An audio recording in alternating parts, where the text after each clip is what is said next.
Well, we're going to start off today by playing a game. How many of you, when you were kids, you ever play that game, Would You Rather? Did you ever play that game? Okay, I'm going to need a little audience participation this morning. We're going to play Would You Rather. All right, so the new iPhone 12 just came out. So my first question is, would you rather have the new iPhone or an Android? Let me hear you. Android. Man, Android people, wow. Y'all are so strange. Okay, how about this one? Would you rather go on a cruise or a Disney vacation? Disney vacation. The correct answer was a Disney cruise. That was the correct answer. Okay? All right, how about this one? It is the holidays. So would you rather have a real tree or a fake tree? Real. Fake people use fake trees. That's all I'm saying, okay? All right, hey, one more, last one. Would you rather be rich or poor? Poor. That's an awkward question, isn't it? It's an awkward question, especially in our day when everybody's PC. We're like, no, I don't want to be rich. But at the same time, we know that we don't really want to be poor. If we could have things our way, we would be rich. So much of our time, energy, and our focus is really centered around money. How much money do we have? How much money are we spending? How can we get a little bit more money? That's why, especially around the holidays, there's so much stress and anxiety because a lot of people are focusing on money. When it comes to your job, you're overworked, you're overpaid. No, you're not. You're underpaid. You're overextended. And then for many of us, our bills are piling up. Our rent is due. We feel overwhelmed when it comes to our finances. And then in culture, there's a lot of prominence that is put on the rich and the famous. We all follow them on Instagram. We watch their TV shows. We buy their magazines at CVS. When we're in the checkout, we're looking, oh my Lord, they did what? Wow, look at that. And we spend so much time and energy focused on money because honestly, we'd all rather be rich. We all think that if we can make just a little bit more money, then everything in our life is going to go better. If we can make some more money, then we're finally going to get that house. We're finally going to get that car. We're finally going to be able to afford the life that we always desire to be. And so if we could just get a little bit more money, then everything's going to be a little bit better. Question, would you rather be rich or would you rather be poor? This is church, so don't lie because God could strike you dead. Would you rather be rich or would you rather be poor? The truth is, we'd all rather be rich. Now, that question makes us uncomfortable, but I want you to know this. There's nothing wrong with being rich. There's nothing wrong with having money because money is just a thing. Money is just a thing. Money is a tool, and what really matters is how you use it. Think about money kind of like a scalpel. It's a tool. In a surgeon's hands, that money could be used to bring life, it could bring healing, and it could help a lot of people. But in the wrong hands, say like a serial killer, it could bring death, it could bring destruction, it could bring pain, horror, terror, because that's just what money is. It really matters what you do with it. Money can be a good thing, but money can also be a bad thing. Money can be a blessing, but at the same time, money can also be a curse. Money can buy a house, but money, as many of you know, can actually tear a family apart. It really just depends what you do with it. Would you rather be rich or would you rather be poor? It's awkward. It's uncomfortable. Some of y'all don't really want to answer that question. No worries. I'll ask you a different question. Would God rather you be rich or poor? You're like, I'm not answering that one, Pastor. I'm not answering. That's a trick question. I know how pastors work, and that was a trick question. And if that's what you think, well, you're right, because it was. And that's what we're going to be looking at today as we continue our study through the book of Mark that we're calling the Simple Gospel. If you have your Bibles, turn to Mark chapter 12, verse 38, and we're going to answer this awkward question, would God rather you be rich or poor, by looking at the lives of two people. We're going to see two characters in the story that are completely the opposite of one another. One character is going to be very rich. The other character is going to be very poor. One character is going to be very wealthy. The other is going to be a widow. We're going to be looking at the story of the widow's mite, where she gave 2 pennies, the last that she had. And we're going to see what Jesus has to say about money. We're going to learn 3 lessons from the Lord Jesus when it comes to money in Mark 12:38. And so if you have your Bibles, go ahead and turn there. We're going to read it all up front, make a few observations, and then I want to give you 3 lessons the Lord Jesus has to teach us about money. And in his teaching, who's teaching? Sorry to wake you up from your nap. Who's teaching? Jesus, that's right. And so Jesus is going to teach about money. And so if you get offended about anything I say, take it up with him because this is his teaching, okay? And Jesus was teaching about money. He said, beware of the scribes. Those are the religious leaders who walk around in long flowing robes. More on that in a little bit. And like greetings in the marketplace, and they have the best seats in the synagogue. And if you are at Redemption, the front row is the best seat. If you grew up Baptist, the back seat is the best row. The best rows, the best seats in the synagogues. And does he always say things like that? Yes, he does.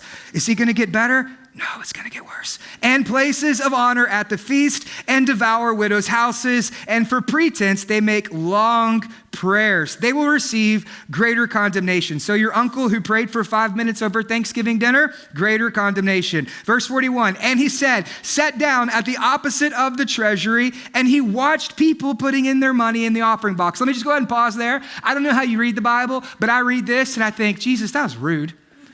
Did you see that? He's watching what people are giving. He's sitting there he's like,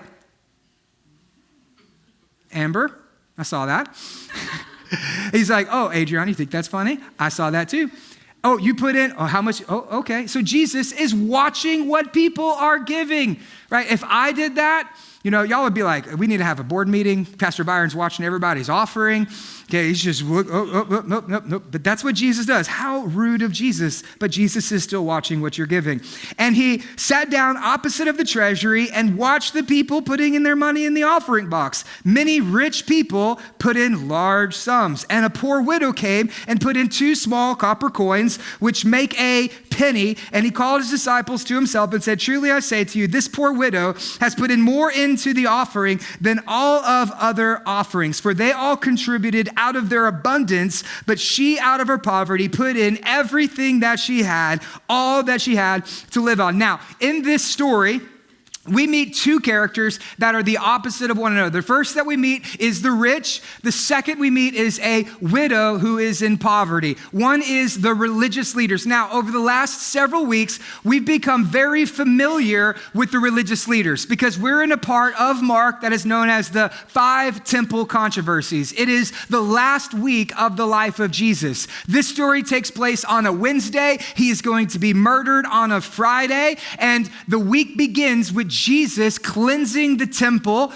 of how the religious leaders are collecting and receiving their offering. Jesus goes into the temple. He starts flipping over the tables, driving out the money changers. Mark 11 said he would not let anyone enter or exit. And then in John's gospel, it tells us that he made a whip. Like that's premeditated. Okay, he made a whip. He didn't go and buy a whip. No. He made a whip. Jesus saw what was going on in the temple. He's like, I'll be right back. And he walked over and he sat down and he just made a whip. Just making a whip. Hey, this is me making a whip. And then he comes back and he's like, hey, look at everybody. And he just starts whipping all of the religious leaders. Now, why would he do that? Because he says some very strong words against him. He calls them thieves. He calls them liars. He calls them murderers. And then he even says this. He says that you have turned my house, which is to be a house of prayer for the nations, and you have made it into a den of robbers. This is why here in Mark 12, he says you devour the widow's houses. Now, why would Jesus say this? Well, you need to be a little bit familiar with first century Judaism at this time.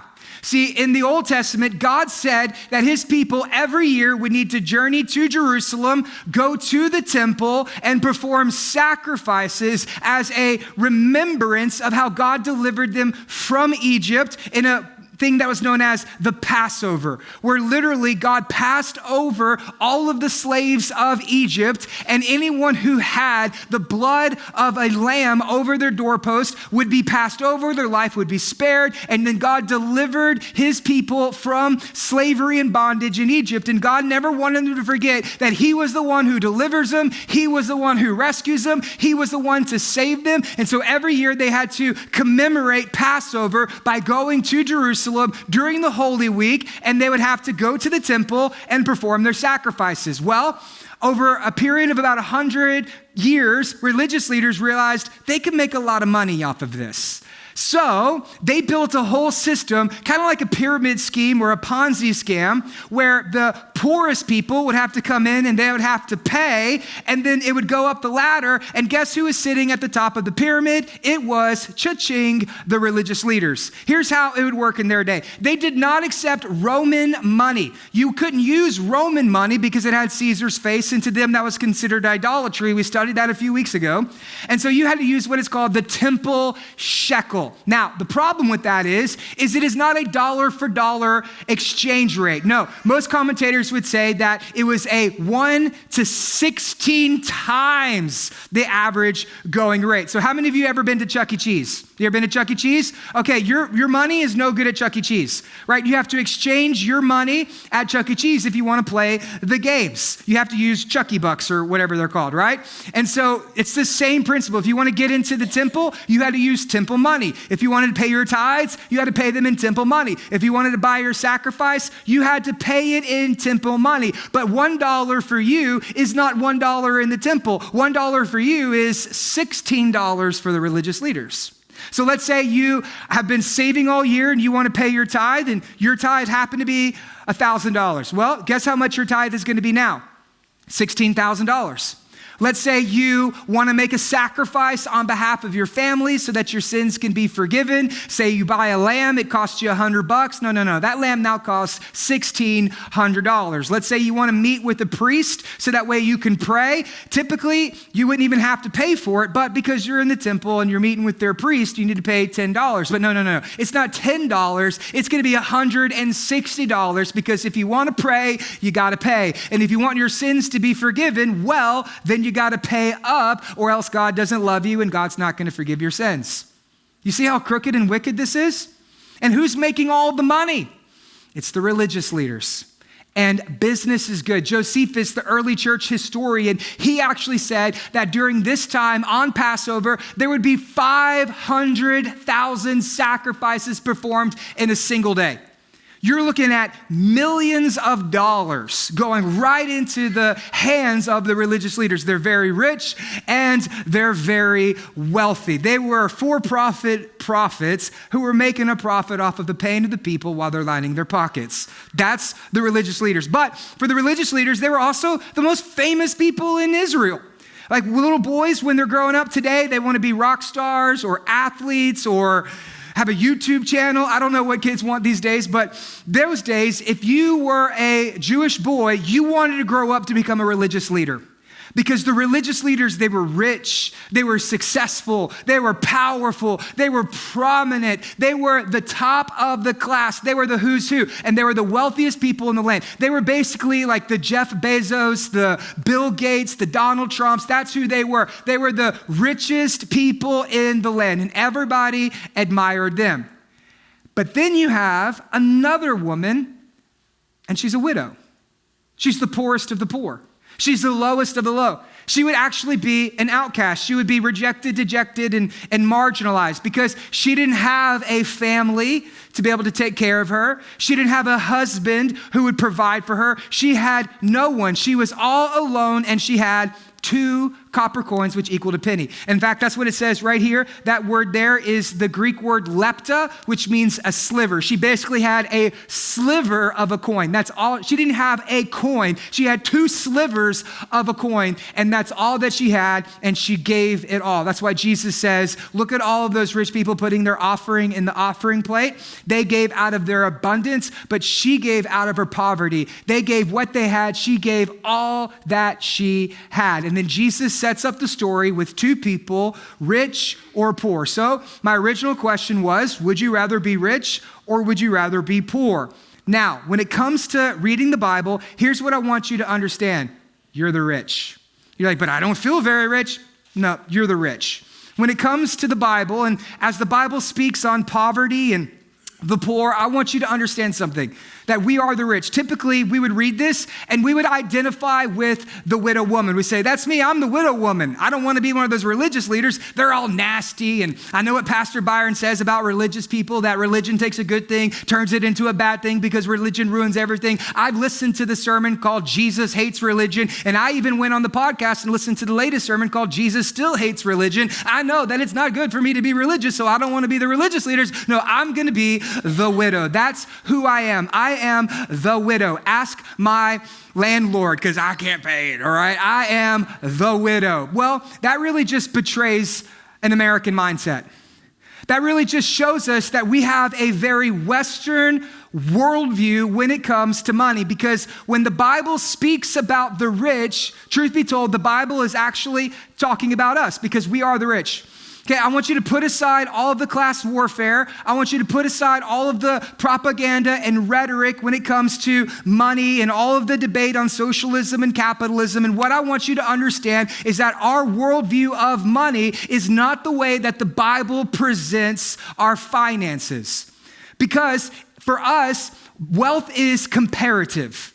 See, we like to compare our wealth to other people, and compared to other people, nobody's rich. Because there's always somebody who has more than us. And so we compare ourselves, say you make $25,000, you compare yourself to the person who makes $50,000 and you're like, they make so much money. But that person who's making 50, they're looking at the person who's making 100 and they're like, hey, they're making more money than me. And the person making 100 is looking to the person making 500, who's making $1 million, who's making $1 billion, and nobody ever thinks they're rich because there's always somebody who has more than us. That's how we gauge wealth here in America. It's all comparative. But Jesus doesn't tell us to compare ourselves to other people.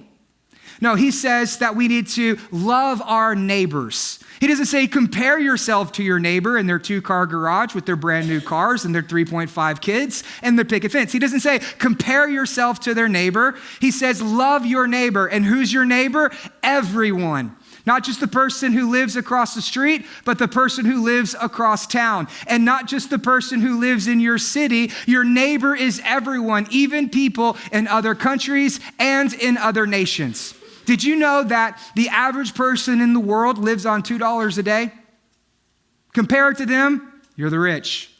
If you were to take your income and you were to write it down, and then you were to go to globalrichlist.com. In 2017, the $24,000 was the U.S. poverty line in America, $24,000 for a family. Today, that would be considered poverty for us. But when you enter that into globalrichlist.com, then you would see that even the poorest in America are in the top 5% wealthiest people in the world. And a family who makes $60,000 not only are in the top 1%, they're in the top 1/5 of 1% richest people in the world. And so for all the talk about rich people shouldn't exist and we need to tax the rich and I can't believe the rich and the rich are so terrible and horrible and wicked, just realize you're the rich. If you have shoes on your feet, food in your belly, a roof over your head, then you're the rich. If you can read, you're the rich. If you can flush a toilet, you're the rich. And for all of the people on the left who's freaking out about everything, if you can tweet on your iPhone while drinking your Starbucks, guess what? You're the rich. So go ahead, delete your account and sit down because you're also the rich. Let's just go ahead and be honest with ourselves. When it comes to God's view, we are the rich. In America, we're the most blessed, the most prosperous, the most wealthy nation, not only in the world right now, but also throughout all of human history. As we read the Bible, I want you to know that we are the rich. Now, I don't tell you that to make yourself feel bad. And I don't tell you that to make you feel guilty, but here's what I want. I want for you to be honest. I want for you to be honest with yourself. I want for you to be honest with the scriptures. And I want you to recognize your position and station in life. Because if I don't push you on this, here's what's going to happen. You're going to read this section of verses and you're going to set yourself up like you're the hero and everybody else is the problem. You're going to read this and you're going to think, I'm the victim and everybody else is the enemy and the oppressors who are oppressing me. That's not how we teach you to read the Bible here at Redemption. The way we teach the Bible is not a magnifying glass. Do you know the difference between a mirror and a magnifying glass? A magnifying glass is where you use the Bible to find everybody's problems but your own. A mirror is where you hold up God's word to your life and you allow God to show you the areas in which you are to grow. We don't use the Bible as a magnifying glass to beat other people up. We use the Bible as a mirror to build up ourselves. That's what we do. And the danger, if we don't have this conversation up front, is you're going to take this verse and you're going to apply it to everyone else when truly you need to begin to apply it to yourself. When it comes to the wealthy in the world, we're the rich. When the Bible talks about the rich, the Bible is talking about us. So try that on for size. You're the rich. Feels good, doesn't it? Maybe not. We'll keep reading. Okay. So Jesus is going to tell us 3 things about money. And the first thing he's going to tell us is this. If you're taking notes, write this one down. It is a warning about self-righteousness. So what lessons can we learn? First, in Mark 12:38, it's a warning about self-righteousness. And in his teaching, he said, beware of the scribes who like to walk around in their long flowing robes. And they like greetings in the marketplace, and they have the best seats in the synagogue and places of honor at the feasts. But they devoured the widows' houses, and for pretense, they make long prayers. They will receive greater condemnation. When it comes to money, you have 2 options. First option is this: you can love money and you can use people, or you can use people and you can love money. Which one do you think that the religious leaders are doing? Right? They're loving money and they're using people. That's why they are devouring widows' houses. They don't love God by using money, but rather they are loving money and they're misusing, abusing, and they're hurting other people through their view of their money. Write this down. It's very important. Money is never a matter of the wallets. Money is always a matter of the heart. See, most people think that money is a matter of the wallets. They think if I had more money, then I would be different. But if you're not taking the action and steps today to have a different life, then the more money you make will not make you a different person. It will only reveal the person that is already inside of you, because money is never a matter of the wallet. Money is always a matter of the heart. People say if I make a little bit more money, then I'm going to spend more time with my family. No, you won't, because if you're not spending time with them now, you won't spend time with them. People think if I just can have a little bit more money, then I'm not going to work so many hours. No, you will continue to work those hours because the system that you're living now is set up to get the results that you are getting at this very moment. And the more money you make, the more hours you're going to have to work to be able to keep up with the standard of living that you have set for yourself. People think if I just make more money, then I'm going to be nicer, then I'm going to be kinder, then I'm going to be more generous towards others. But if you're not generous now, it don't matter how much money you make, you will never be generous, because money is never a matter of the wallet. Money is always a matter of the heart. Amen. How do you treat people is what matters most to God. See, look, God doesn't care whether you're rich or poor. What God cares about is how you treat people. That's what matters the most. God is not concerned with how much money you make. He's more concerned with what kind of person your money is making you. Because money is never a matter of the wallets. Money is always a matter of the hearts. And so Jesus says, watch out and guard yourself and look out against the scribes, the religious leaders, and those who are self-righteous. Because with more money comes more responsibility to treat others.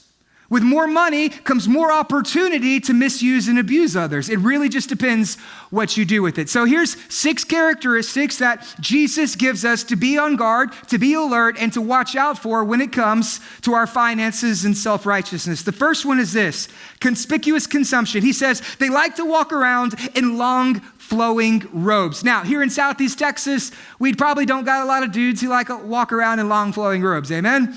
Not a lot of dudes are like, hey babe, are you going to Kohl's today?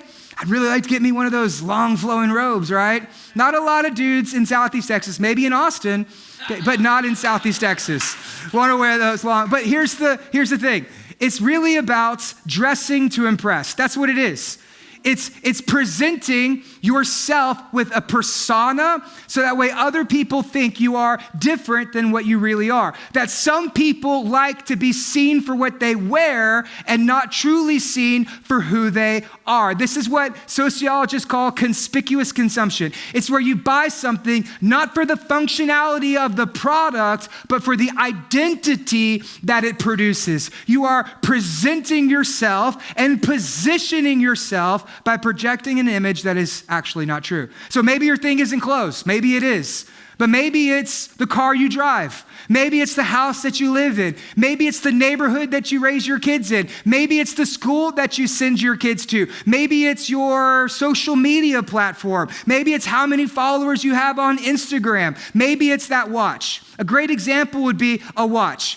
Right? There's some people, they like to buy the $3,000 watch, and then there's others who they buy a $30 watch. Just so you know, a $30 watch tells the same time as a $3,000 watch, but that $3,000 watch tells us something about you more than it tells us what time it is. Because you're projecting an image of success and power that you want other people to respect and to revere you for. Another great example is a minivan. Okay, no dude wants to drive a minivan. We do it because we love our kids. We do it because we make sacrifices for our family. We do it because our wives tell us we have to. That's why we drive a minivan. But no dude wants to drive a minivan because a minivan makes you feel like a mini man. But that 250 on a lift, ho, ho, ho, ho, ho. That says something about you, doesn't it? And all the guys who work at the plants, they're like, all right, Pastor, move on to the next point. That's called conspicuous consumption. Listen, you do not have to buy something to impress people you don't even know. But that's what a lot of us do. We spend money we don't have to buy things that we don't need to impress people that we don't even like. That's called conspicuous consumption. And it's the reason that so many people are in debt, overextended, and stressed out, especially during the holidays. Just something to pray about. Second thing is this, a desire for recognition. They like greetings in the marketplace. They're like, did you see so-and-so? Oh, did you see so-and-so? Did you see what they posted? Oh, did you see what they said? Oh, I need to go talk to them. Oh, I've been waiting to have a conversation with them. Oh, they didn't say hi to me. Oh, I'm just not so special anymore. They didn't say hi to me. I like my greetings in the marketplace. Here's what they're doing, right? They're rubbing elbows. They're stroking egos. They're like dogs at a dog park who just sniffing each other. That's what they're doing. And some of y'all laugh because you might be this person, okay? So every time you go to a party or an event, and every time you go to work or a big meeting, all you're doing is trying to find the best greetings in the marketplace. Watch out, be alert, be on guard against self-righteousness. My favorite, number 3, virtue signaling. Have you ever seen this one? Okay, have you ever seen this one? Like, this is so prominent in our society today, where you have to say the right thing, use the right hashtags, and be offended about the newest cause that there is. And if you're not offended with the latest trend, then all of a sudden, you're canceled. Nobody's talking to you. You're not important anymore. You didn't say the right thing. And if I go to your Twitter account and I go back 5 years and I see that you said something that we don't agree with anymore, canceled again. This is called virtue signaling, where you're saying things so that other people think you're better than what you truly are. And you're trying to hide all of the junk and hypocrisy inside of you by presenting something else to be offended or upset with. Winston Churchill said this. Winston Churchill, he said that whenever you live your life by pleasing other people, here's what you're doing. You're feeding the crocodiles, hoping they eat you last. That's the culture we live in. And that's the culture that they lived in too, because virtue signaling has not changed in 2,000 years. And they have the best seats in the synagogue. They are positioning themselves so that way other people think they're more, oh, look at them. They're so special. Oh, look at them. They're so great. Oh, wow. Look at you. Oh, man, you are so, so good. They have the best seats in the synagogue because they would rather be seen by others than to be seen by God. They would rather be applauded by others than applauded by God. They would rather not offend others and live their entire life as an affront and offense to the living and holy God. This is who they are. This is self-righteousness, because self-righteous people going to do what self-righteous people do. Craving attention, places of honor at the feast. They always want to be on the stage. They never want to be behind the scenes. They want other people to serve them, but they're not willing to serve one another. They crave the attention that riches and wealth provide. They have crooked character. They devour widows' houses. Okay, listen, there is ways in which you can get rich in godly means. The book of Proverbs is all about how to earn wealth with wisdom, to work hard, to save, to invest, to steward, to budget, to spend, and to leave an inheritance for your children's children, right? Not just for today, but looking into the future. That's the way that God says, hey, here's some wisdom that you need to get if you want to be able to handle your money. The Bible gives us options when it comes to that. But Proverbs also says some very strong words against people who make their money through ungodly means. It says there's 6 things that the Lord hates, that detests, that he abhors. And one of them is people who make money through dishonest means and use uneven scales, that they rip people off. They oppress the poor. This would be whenever you don't pay people an honest day's wage for the hard work that they do. When you defraud the government, when you cheat from your taxes, whenever you steal from your boss, all of those reveals a crookedness that is in your character because you're making and earning money in ungodly means. And Jesus says that person will receive greater condemnation, which leads us to the last one, hypocrisy. Okay, here's what they say. They make long pretenses and prayers, and they will receive greater condemnation. Now, true or false? There are hypocrites in the church. True. Okay, you're here. We love you. Welcome.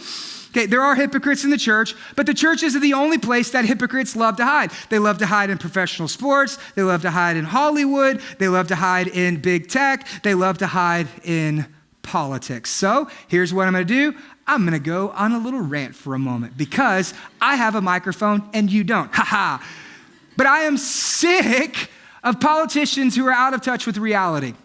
I'm sick of politicians who are telling us what we can and cannot do in order to be a good person, to be a good citizen, and to be a decent human being. I am just fed up with it. And it's not because of what they're saying. Listen, I get it. We're in a pandemic. I get it. Like, the coronavirus is a real deal. I understand it. And I'm going to do my part to help out. I'm going to wash my hands. I'm going to try to not touch my face as much. I'll give you the elbow bump. I don't even mind wearing a mask when I go to the store. That's me. I don't mind those things. I'll do what I can to be able to help out. But when you make your pretenses, instead of long prayers, you stand up in front of a camera and you tell us that we can and cannot do certain things, and then you go and do the very things you tell us not to do, that's called hypocrisy.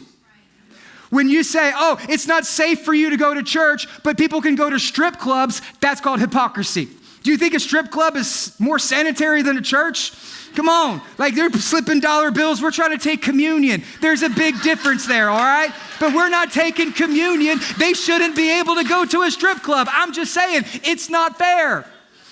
Right? If you're going to tell me you can't go see your family on Thanksgiving, and then you get on an airplane, which is also dangerous, and you fly in an airplane across the country to go visit your family right after you hold a press conference telling people not to go visit their family, that's hypocrisy. When you shut down restaurants and you say it's too dangerous for people to go out to eat, but then you allow a Hollywood theater to be able to set up an outdoor dining right next to the one you just shut down, that's called hypocrisy. When you pass a law saying you can't do something, and then immediately afterwards you're photographed doing the very thing they said not to do, that's hypocrisy. Here's what it is: rules for thee, not for me. This is what self-righteous rich people do all the time, because they think the rules don't apply to them. They think they are above the law because they make the law. The religious leaders, they thought the same thing. The hypocritical, crooked politicians of our day, they think the exact same thing. Rules for thee, not for me. I make the laws. I don't have to live by the laws because I am above the law. That's all hypocrisy. And Jesus says you will receive greater condemnation, because there is a responsibility that comes with riches. Are you using money to love people, or do you love money and you abuse others? See, money is never a matter of the wallet. Money is always a matter of the heart. And when you see people using money to hurt others, they're the wickedest of all. Jesus says there will be greater condemnation for those. But that's not all that he says. He also says this is a lesson on stewardship. So he says, beware of self-righteousness. Some of you are like, do I still want to be rich? Well, it's also a lesson on stewardship. Here's what he says next. He goes on and he says this, and he sat down opposite of the treasury and he watched people putting money into the offering box. Now, I want you to notice something. This is the last public teaching that Jesus ever does in his ministry. Okay, after this, he is going to go and he's going to teach in Mark 13 about the second coming and the end of the world. That's going to be fun to study.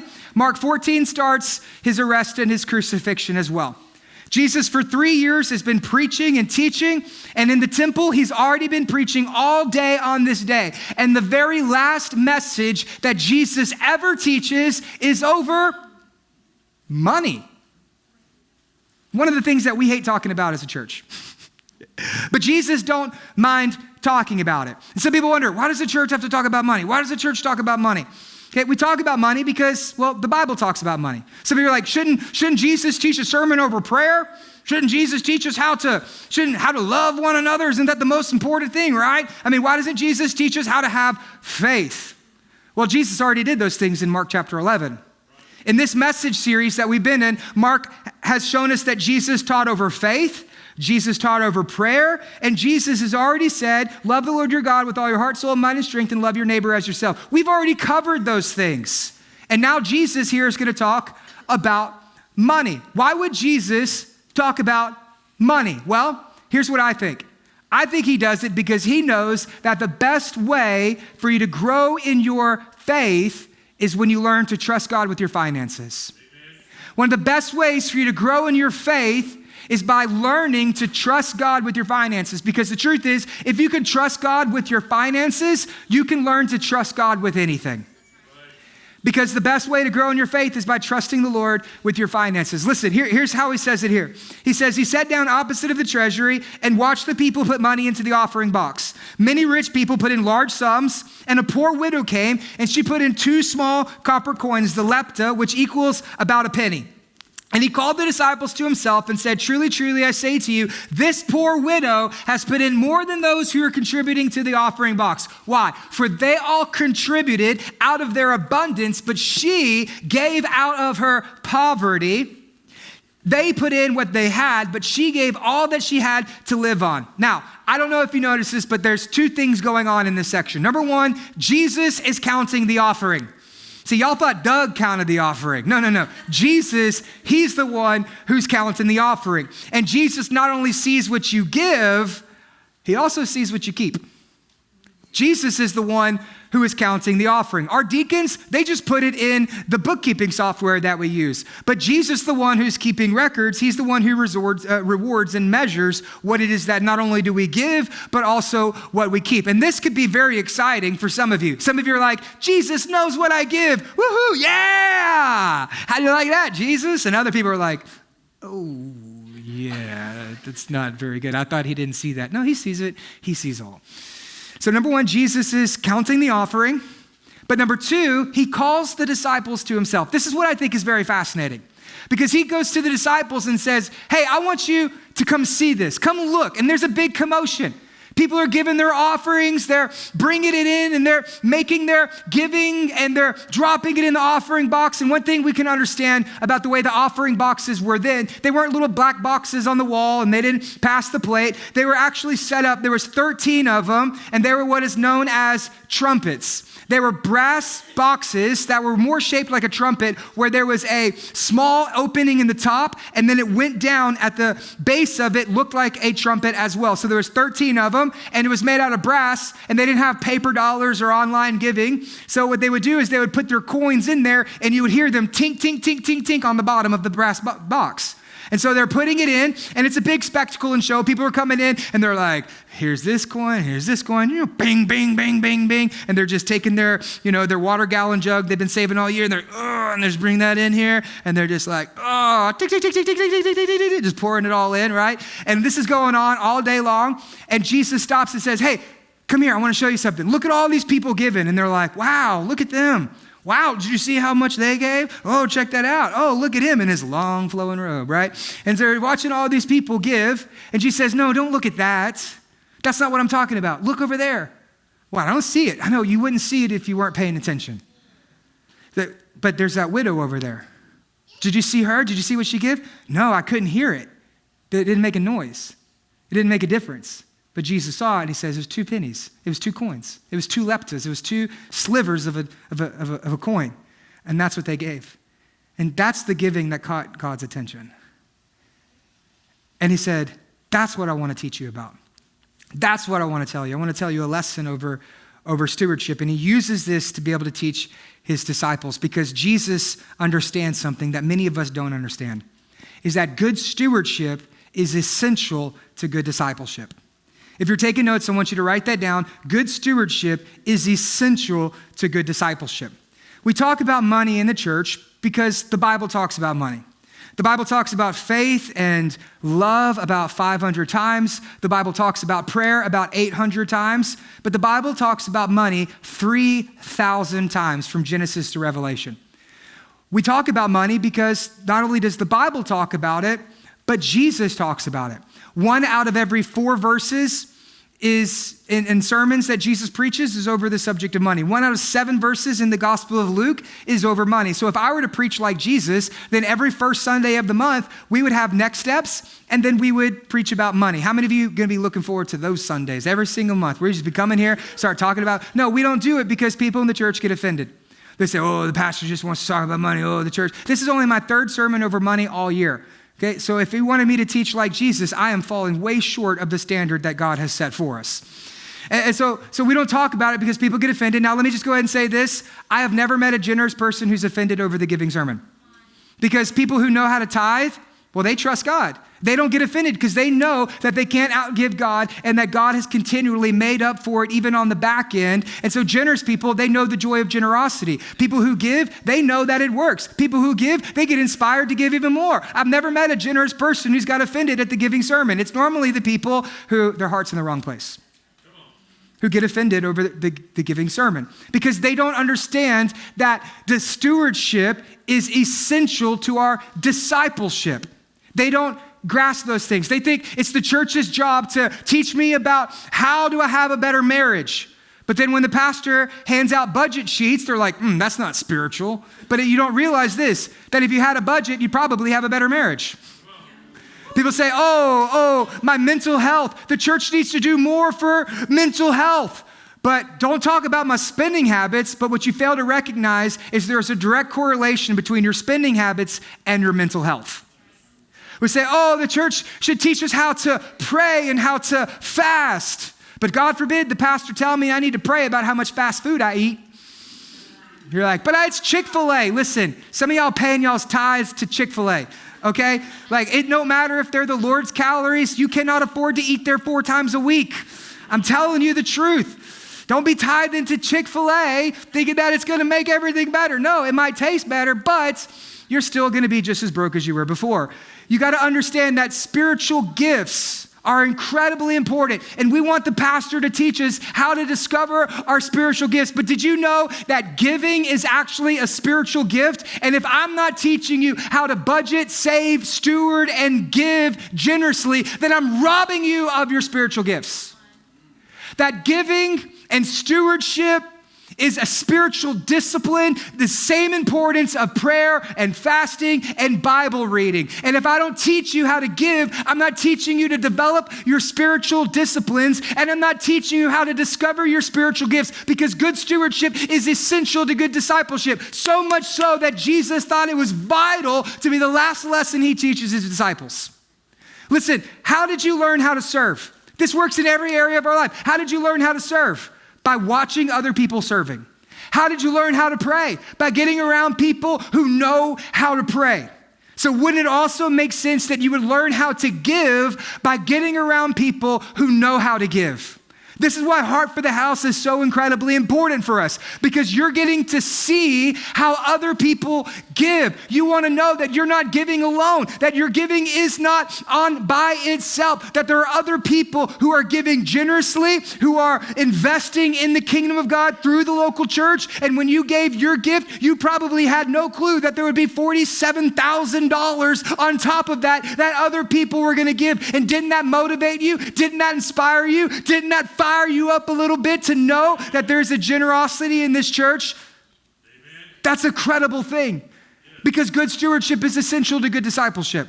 So here's what we're going to do. Starting in 2021, we're going to kick off the year with 21 days of prayer and fasting, starting on January 3rd. So go ahead, eat all the holiday cookies and ham that you can, because starting on January 3rd, we're going to do a 21 days of prayer and fasting. And then, starting on December 3rd, I'm going to watch every single one of you give. No, I'm kidding. I'm not going to do that. But what we are going to do is we're going to kick off the year with a 4-week sermon series by Pastor Robert Morris from Gateway Church called The Blessed Life. And together, we are going to learn this important principle that good stewardship is essential to good discipleship. So, looking forward to 2021. Get ready, because it is going to be an exciting year. Which leads us to the third point. That not only is it a warning to the self-righteous, not only is it a lesson on stewardship, but more than that, most importantly, this is an example of sacrifice. Look what it says. Truly I say to you, Jesus says to his disciples, this poor widow has put in more than all of those who have contributed into the offering box. For they all contributed out of their abundance, but she out of her poverty has put in everything that she had, all that she had to live on. Listen, I've been waiting to show you this all week long, but I got you a sermon illustration. No, Harold, you can stay right there. You don't got to go. Y'all be good. Y'all be good, okay? It's going to be fun. I have a sermon illustration that I want to show for you. See, this widow woman, oh, thank you, Ethan. You gonna get that over there? How do we do this? Like this? Yep. That's not going to work. We're going to be all right. We're going to make it.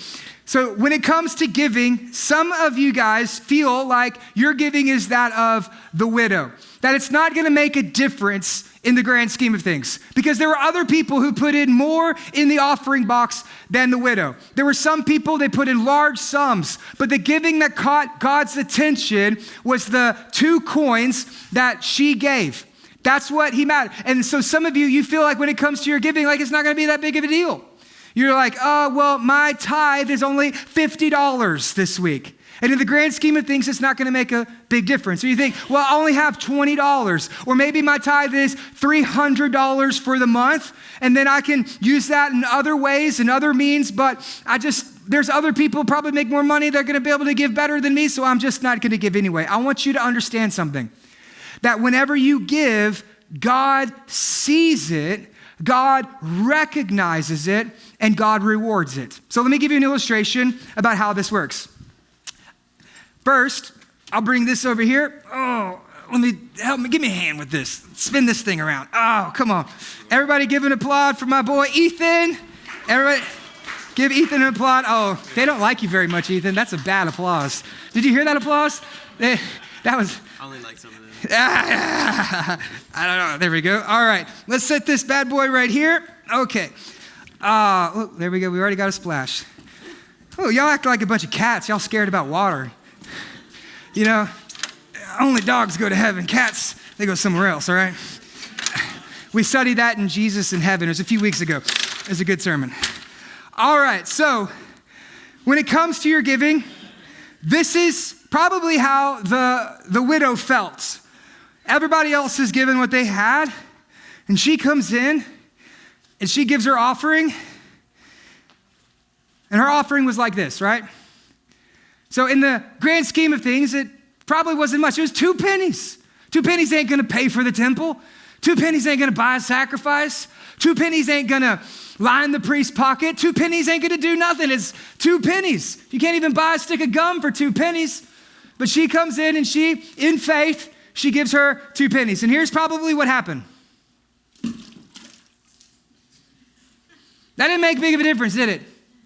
That didn't really seem to do much of anything. It made a little splash, but it was nothing that was of any great significance. That's how some of you feel when it comes to your giving. Like, it doesn't make a difference. It's not really gonna matter. Nobody's gonna miss my $20. Nobody doesn't miss my $50 this month. Nobody's gonna even notice whenever I give or if I don't give, because it doesn't really make that big of a difference, right? Here's all it is. Yay. Good job. Did I ever teach you guys how I learned how to give? No? I have, but y'all are being really quiet today, so I'm gonna tell you anyway. How I learned how to give was I was about 22 years old. Me and Ashley had just gotten married, and we were poor. I was waiting tables at a restaurant. I was in college full-time, and we were living in about a 300 square foot apartment. And it had bed bugs in it because we found our couch on the side of the road, which is probably why we also had bed bugs. And this is how we were when we got married. We were broke. We were poor. We were so poor, we were po. Okay, we couldn't afford the R, all right? That's how po we were. We were po. Like, that's why the logo for Redemption is the R. I finally got the R, all right? Because we didn't have any money at all. And so I'm sitting there in church, and I'm worshiping, and then one day the Holy Spirit, he began to speak to me. He said, Byron, do you love your church? I said, well, yes, Lord, of course I love my church. He said, well, why don't you give to your church? I'd been in that church for about 3 years, and I never even gave a dime. This widow, she gave 2 pennies. I was like, she gave more money than me. Some of you are like, oh, I may not give much, but I give like the widow. Listen, she gave everything. You give nothing. Big difference. Okay, and that's where I was at. I hadn't given a dime to that church. And so God said, Byron, do you love your church? I said, yes. He said, then why don't you give to your church? I said, hey, how about you go bother somebody else? And he's like, no, I'm talking to you, bro. And I was like, listen, look around, everybody. There's people here who make more money than me. They're richer than me. They have things called jobs. They have insurance. They have families. They got a house. They have 401ks, right? There's some people, they have life insurance policies. I know there's about 3 people about to die of old age. Why don't you go ask them to leave it for the inheritance? Leave me alone, God. And God's like, I'm not talking about them. That was kind of funny. Y'all laughed on the inside. He said, I'm talking about you. Do you love your church? I said, yes. He said, then I want you to give to your church. So I said, fine. Okay. So what I did was this. I went and I talked to my grandmother, and I asked my Nana, I said, Nana, how much money are we supposed to give when it comes to the church? And she said, you said you're supposed to give a tithe. And I said, a tithe, right? Okay, so that rhymes with 5. Does it mean I just give $5 whenever I feel like it? She said, no, it's a tithe. That means 10%, first and best, goes toward the Lord. So 10%, yes, 10%.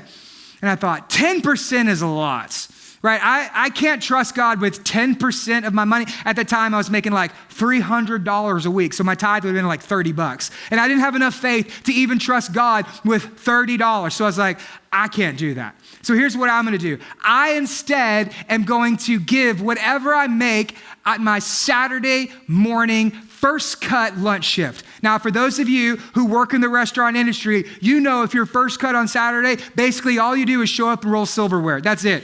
And so I had enough faith to give to God the worst day of my week, right? That's all I had. I had enough faith to give him my worst. And so I said, God, whatever I make on a Saturday lunch shift, that's what I'm going to give to you. But how many of you know it's not good to do that to God, right? If you want to make God laugh, tell him your plans, because God sure was laughing up in heaven. He's like, see what I'm going to do here. So that Saturday, kid you not, I made $100. $100. I came home and I'm like, Ashley, I made $100. We're rich. And she goes, you mean God's rich? And I was like, what do you mean? She's like, you told God that you were going to give that to him. You told God that you were going to give whatever it is that you made on a Saturday. So that ain't your money. That's God's money. I was like, but he won't be mad if we keep a little bit, would he? And he's like, I was reading in Acts chapter 4 when God killed 2 people for doing that. So you need to give it? And I thought, I married you for a reason, didn't I? My lovely, godly, generous wife. So the next Sunday at church, here's what we're doing. The offering plate's coming by, and I'm like, oh God, I can't give. This is gonna kill me. Oh Lord Jesus, $100. I should have agreed to tithe. That would only been $30. Now I'm giving like 4 times what my tithe is, and the offering plate's coming by, and I'm like, is anybody looking? Is anybody looking? Nobody's going to see this. I could pretend to put money in. I can actually take a little bit of money out. We could do that way. But so the offering plate's come by. I'm like, okay, God, I'm going to do this. I'm going to do this. So I go, 2, 4, 6, 8, 100 notes. Here it goes. Oh, that's it? That's it? That was my $100? Didn't really seem to make that big of a difference. I mean, I know it ain't keeping the lights on. I know it ain't paying the mortgage or the pastoral staff. That's not even enough to buy a new pedal board for the band. Ain't feeding 500 people Thanksgiving dinners with that. Didn't seem like it made that big of a difference. That's how some of you feel. Some of you feel like your giving doesn't make that big of a difference. When they're counting the offering in the back and they're passing and they're going, oh, hey, look, Byron gave what is that? Oh, he just gave $100. Okay, nice. And then they moved on to the next person, and that was my giving. That was what I did. And most of you, that's the way that you see your giving. And for most people, that's the way others see your giving. That's probably the way that the rich people in the temple that day looked at the widow as she made her offering. That's probably what the disciples saw when she made her offering. Hey, did you see that over there? Look, you're not even paying attention. You would probably miss it if you didn't even see it. But that's not what Jesus saw on that day. Because Jesus doesn't see things the way that we see things. This is the way that most people see it, maybe the way that you see it, but if you learn to view money from God's perspective, on that day, this is what Jesus saw.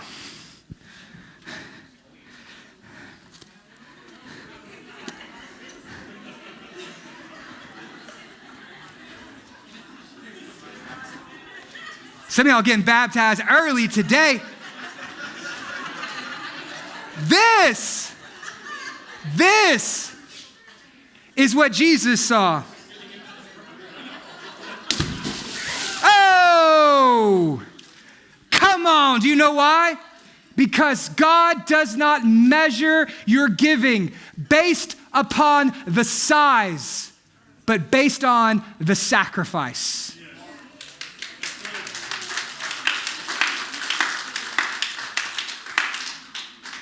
This widow gave more because she sacrificed.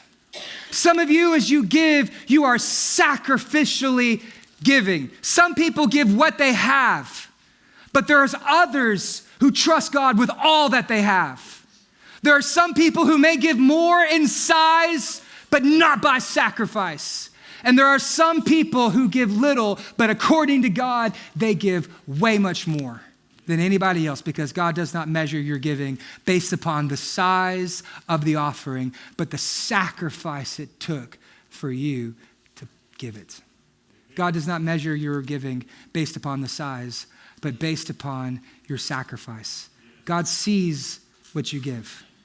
God knows what you give, and God rewards it when you give. Do you know how I know that this woman gave more than anybody else?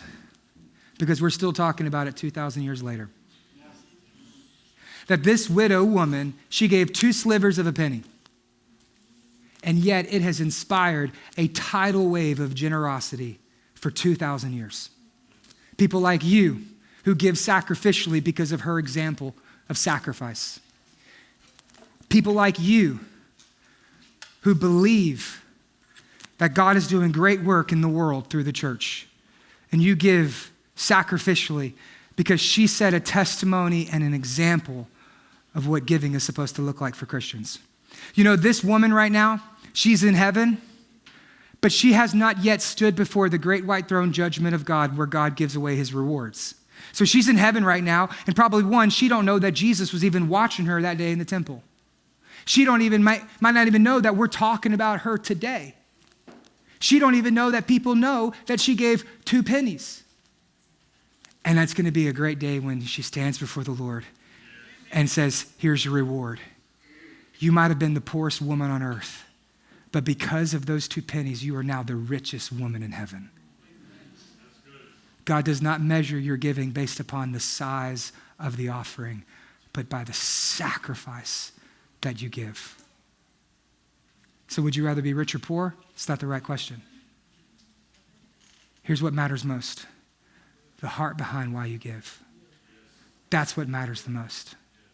The heart behind why you give. All week long, I was reminded of a quote from the great missionary Jim Elliot. He says this, "He is no fool to give up what he cannot keep to gain what he cannot lose."